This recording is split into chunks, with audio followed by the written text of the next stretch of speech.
Hello YouTube, so this video is that I repainted my Lady Gaga the Fame glasses. Here's what I used to make them shinier.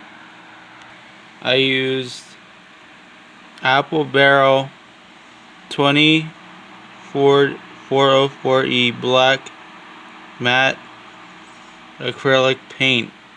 Quick drying, easy cleanup. Okay, so that's what I used. So the reason why I repainted them is because the old paint was coming off every time I was swinging, and I would hold on to it and then it would get all over my hands. So yeah, I'll show you a 360 view of what they look like on the sides.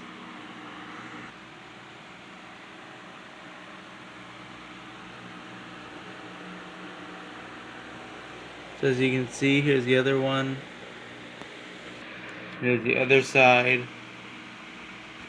So if you can tell, they are shiny because the paint I used before, I used the paint pen.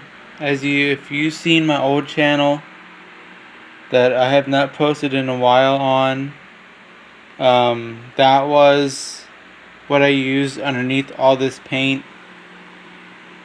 So yeah, thanks for watching. Please like and subscribe. I'll post some pictures.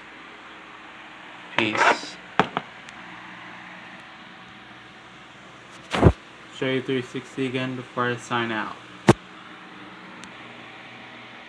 See you later. Peace out.